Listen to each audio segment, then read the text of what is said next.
100km로 경부고속도로에 올라가서 주행을 했다는 것 자체가 없었던 일이고요. 기분은 대단했죠. 값어치 있는 일을 하긴 했나 보다 이런 생각을 잠깐 했었죠. 그 당시 20년 당시 지금의 스마트폰에서 할 수 있었던 것이 다 해결이 됐던 상태라고 볼 수가 있죠. 스마트폰의 어떻게 보면 원조격 비슷한 장치라고 보시면 되겠습니다. 세상에 없던 혁신적인 기술로 모두를 놀라게 한 이들.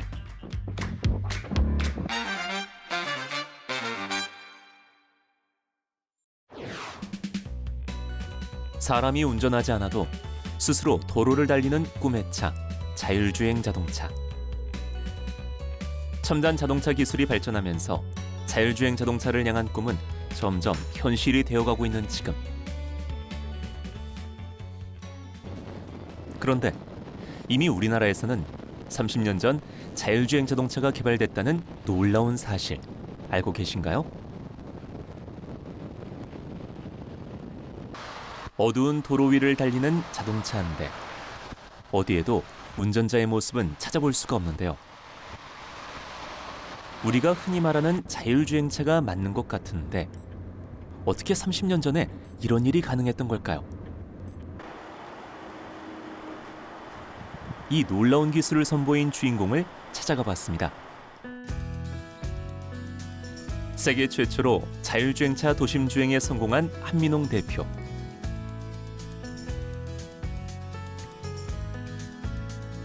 지금 어떤 작업을 하고 계신 걸까요? 여기서는 그 자율주행차를 구현하는데 필요한 소프트웨어, 특히 그 인식과 판단하는 그 기술을 전산화하는 소프트웨어로 구현하는 그 작업을 하고 있습니다. 여전히 자율주행에 대한 꿈을 놓지 않고 연구에 매진 중인 한민홍 대표. 그가 처음 자율주행에 눈을 뜬 건 미국에서 자율주행 잠수정 개발에 참여하면서였다는데요. 원래 이 자율주행의 목적은 그 사람이 탄다기보다는 무인 전차, 다시 말해서 사람이 타지 않고 밖에 나가서 서로 포를 쏘고 싸워가지고 돌아오는 게 목적이었는데 이게 또 군사 기술에서 사실 유래됐다고 보셔도 되는 기술이었습니다. 한국에 오기 전에 미국에 있을 때 했던 이유가 했던 분야가 무인 잠수정 해가지고 무인으로 적진에 가서 정보 같은 거 엿듣고 돌아오는 것을 개발하는 게 목적이었거든요.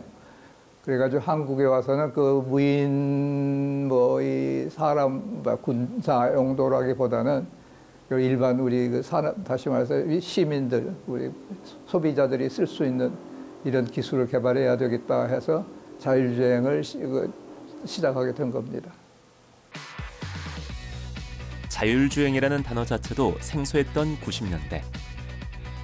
고려대 교수로 재직하던 한민홍 대표는 교내 운동장에서 국내 최초 자율주행 시범을 이뤄낸 데 이어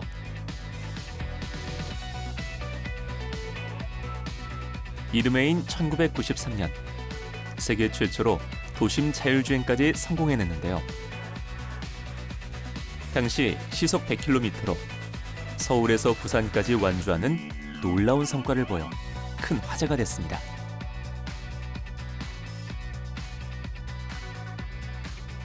일단은 100km로 경부고속도로에 올라가서 주행을 했다는 것 자체가 없었던 일이고요. 고대 운동장에서 했다면 30km 안 해야 한 50km 정도인데 공로에서 한다는 건 상당히 위험이 있는 게 끼어든다든지 누구 부딪힌다든지 속도 조절을 계속 해야 된다든지 하는 면에 있어서 난이도는 굉장히 배가가 되는 거죠. 커지는 거죠. 그 당시에 공로 주행을 한다는 건 상상이 조금 어려울 정도 그런 시절이었습니다. 더 놀라운 것은 이때의 기술과 현재 자율주행 기술의 기본 원리는 큰 차이가 없다는 점인데요. 럭키, 소위 말해서 행운아였던 이유는 모토로라라는 회사가 세계에서 맨 먼저 GPS를 개발한, 상용화를 한 회사입니다. 근데 그 사람들이 제품으로 시장에 내놓기 전에 저한테 엔지니어링 샘플을 직접 가지고 와서 이걸 좀 테스트 해보십시오 해가지고 어느 누구보다도 빨리 GPS에 대해서 그걸 가지고 실험에 응용할 수 있었다는 게 큰 점, 눈에 보이지 않는 큰 이점이었었죠. 그래서 센서 화면에 대해서는 그렇게 아쉬운 건 없었고 그 당시에 쓸 수 있는 센서는 다 쓴 거죠. 당시 한민홍 대표가 개발한 자율주행 기술력은 해외 자동차 시장에서도 큰 주목을 받았는데요. 프랑스가 자율주행차를 개발하는 데 있어 한국의 기술력을 전수하기도 했습니다.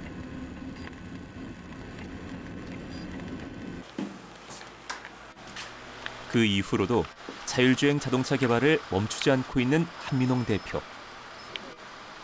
그가 최근 직접 개조한 자율주행차를 만나봤습니다. 예전과 달라진 게 있다면 훨씬 더 정교해진 GPS와 라이다 기술이라는데요. 전방 영상 카메라, 원거리 영상 카메라, 여기 중거리 원상 카메라, 근거리 영상 카메라. 그래서 하나, 둘, 셋, 네 개가 있고요. 그 다음에 측구방을 보기 위해서 여기 카메라. 이 측구방이 이렇게도 나타나요, 사실은. 또 저쪽에도 나오고. 그러니까 여기가 아까 하나, 둘, 네 개, 다섯 개, 여섯 개.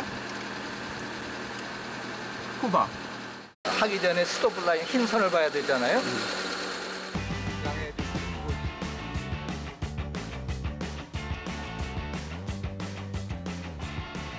총 8대의 카메라와 센서가 부착된 자율주행 자동차. 여기에 인공지능의 발전으로 더 높은 수준의 자율주행이 가능해지기도 했습니다.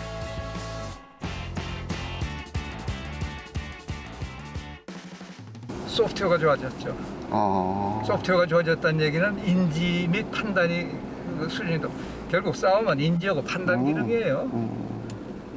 쉽게 말해서 차선이 어떻게 있는지 앞에 차가 어떻게 있는지를 알아야 내가 브레이크를 밟든지 제대로 할 거 아니에요. 그 기술인데 뭐 대단한 건 아니지만 그게 참 어렵다. 그렇다면 왜 우리나라가 최초로 자율주행 기술에 성공했음에도 상용화에는 뒤처질 수밖에 없었던 걸까요?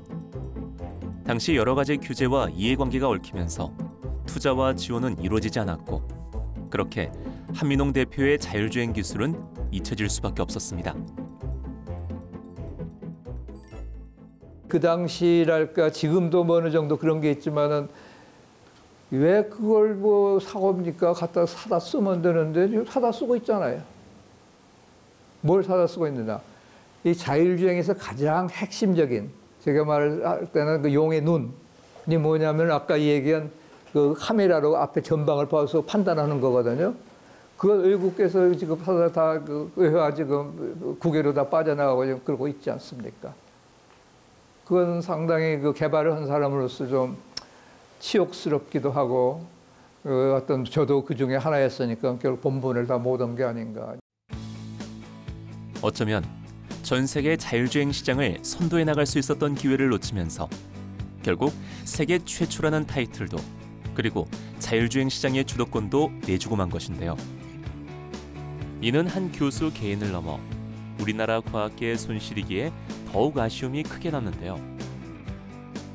혹시 우리는 지금도 같은 실수를 반복하고 있는 건 아닐까요? 시대를 앞서 나간 기술로 세상을 놀라게 했던 또 한 사람이 있습니다.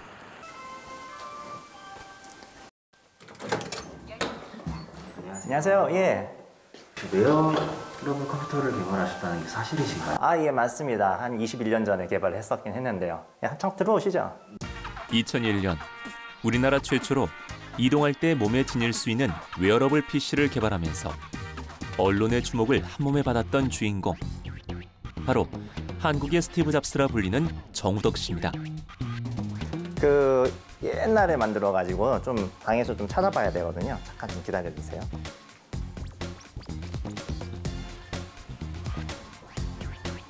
아, 여기 있다. 당시 수많은 사람들의 관심을 끌었던 정우덕 씨의 웨어러블 PC는 어떤 형태로 만들어졌을까요? 한번 보여드릴게요.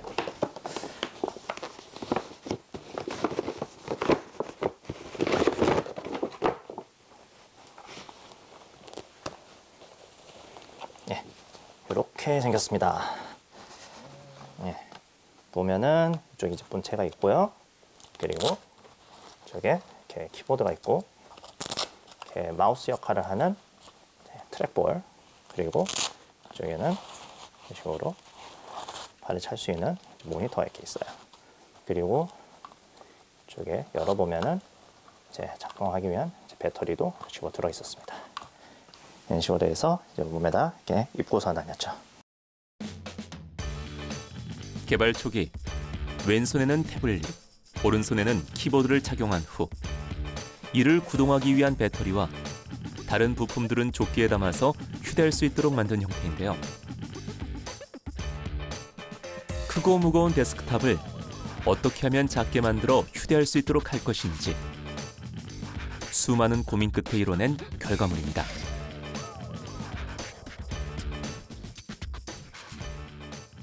어디서든 데스크탑 같은 컴퓨터를 쓰고 싶었어요. 그러다 보니까 그걸 만들 수 있는 유일한 형태는 아예 부품을 다 분산시켜서 컴퓨터 형태로 만드는 것이 최적이다라고 생각을 하고, 이제 휴대를 하면서 쓸 수 있다는 것은 해둬야 됐는데, 그래서 좀 더 개선을 해보자 해서 아예 모든 것을 다 조끼에다 다 넣자. 그래서 이것이 이제 버전 2예요.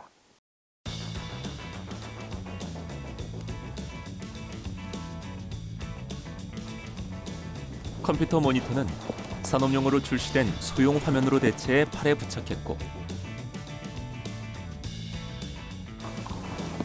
키보드와 마우스의 경우 최대한 가볍고 크기가 작은 것을 선별. 한 대의 웨어러블 PC로 조합해낼 수 있었던 것이죠. 기존의 키보드보다 되게 조그만한데 이 예. 키보드로 모든 게 대체가 가능할까요? 예, 맞아요. 이것이 어떻게 작동을 하냐면요. 지금 보시면은 일반 키보드 키 수의 한 절반 정도밖에 없어요. 하지만 이제 Shift 키를 누른 채로 입력을 하면은 그 말하자면 없는 그 반대쪽에 있는 키를 입력할 수 있도록 만든 거죠. 마우스를 대체하는 트랙볼이라고 하죠. 트랙볼은 이제 위쪽에 있는 요 공을 이렇게 굴려가지고서는 커서를 이제 움직일 수 있도록 만들어 놓은 장치예요. 일반적인 트랙볼은 보통 이렇게 책상 위에 올려놓고 쓰지만은 이거는 이제 휴대를 할 수 있도록 만들어 놨기 때문에 반대쪽에 왼쪽 버튼과 오른쪽 버튼을 이런 식으로 누르면서 쓸 수 있고, 마우스 커서는 이런 식으로 움직이면서 쓸 수 있도록 해서 이렇게 한 손에 쥐고선 이렇게 쓸 수 있는 트랙볼입니다. 모든 부품을 넣고 간편하게 입을 수 있게 조끼 형태로 개선한 웨어러블 PC. 이를 통해 길을 가면서도 버스를 타고 이동할 때도 자유자재로 컴퓨터 작업을 할 수 있게 되었습니다. 그런데 2001년 당시에는 우리나라의 무선 인터넷 환경이 제대로 갖춰지지 않았던 때, 스마트폰이 세상에 나오기 전 폴더용 휴대폰이 인기를 끌던 시절이었고, 최신 기술이라곤 휴대폰 외부에 있는 원형 디스플레이를 통해서 폴더를 열지 않고 통화 목록이나 메시지를 확인하는 것 정도였는데요. 정우덕 씨는 어떻게 웨어러블 PC를 통해 인터넷도 자유자재로 사용할 수 있었던 걸까요? 저는 이동을 하면서도 인터넷을 하고 싶어가지고 어떻게 해결했냐면, 여기다가 휴대폰을 꽂고 거기서 이제 데이터를 이제 전송받는 식으로 해가지고서는 이동을 하면서도 인터넷을 할 수가 있었어요. 그러니까 말하자면은 제가 그 당시 20년 당시 이렇게 해가지고서는 이동을 하면서 할 수 있었던 것이 지금의 스마트폰에서 할 수 있었던 것이 다 해결이 됐던 상태라고 볼 수가 있죠. 정우덕 씨는 19살에 최초로 인터넷 1인 벤처 회사를 차려 운영체제를 개발한 이력이 있었을 정도로 컴퓨터 분야에서 천재적인 두각을 보여왔는데요.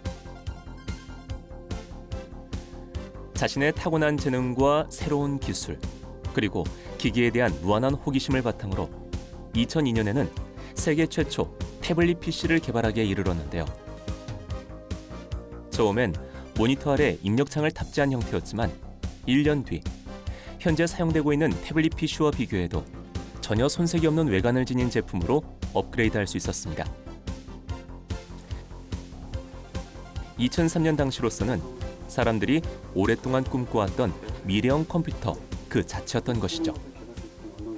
왜냐하면 저거는 모든 걸 다 입고선 다녀야 되는 상황이었는데, 이거는 이렇게 뭐 두 손이든 한 손이든 이런 식으로 들고 다니면서 쓸 수가 있으니까 아무래도 훨씬 이제 진보된 형태의 이제 컴퓨터다라는 생각이 들더라고요. 어떻게 보면은 컴퓨터가 나아가야 할 방향 중에 하나는 분명히 맞았다 하는 생각이 들었습니다. 스티브 잡스가 태블릿 PC를 출시한 것은 2010년. 무려 7년이나 앞섰다는 점에서 큰 놀라움을 안겨준 정우덕 씨. 하지만 왜 정우덕 씨는 자신이 힘들게 개발한 세계 최초 태블릿 PC의 상용화를 먼저 이뤄내지 못했던 걸까요? 제안이 들어온 적도 있기는 있었어요. 그렇지만 이제 개인적으로는 이것이 그 시점에 내놓기에는 좀 상품성이 떨어질 것 같다는 생각 때문에 거절을 했던 적이 있었습니다. 그리고 애플이나 뭐 삼성이나 이런 대형 회사들이 제품을 내놓으면서 이제 성공을 하게 되는 거는 그런 소비자와의 접점을 잘 찾아가기 때문이 아닐까 그런 생각이 들더라고요. 그리고 개인적으로 이제 그런 곳을 찾는 데 있어서는 좀 개인적인 역량이 좀 부족하지 않았나. 4차 산업혁명의 파도를 타고 기술 발전의 속도가 걷잡을 수 없이 빨라지고 있는 지금. 시대를 앞서 나가는 아이디어. 미래를 준비하는 기술 개발에 나선 이들의 도전이 더욱 빛을 발하고 있는데요. 이들의 값진 노력이 시대를 잘못 타고 난 기술이 되지 않게 하는 것이야말로 K과학의 경쟁력을 사수하는 길 아닐까요?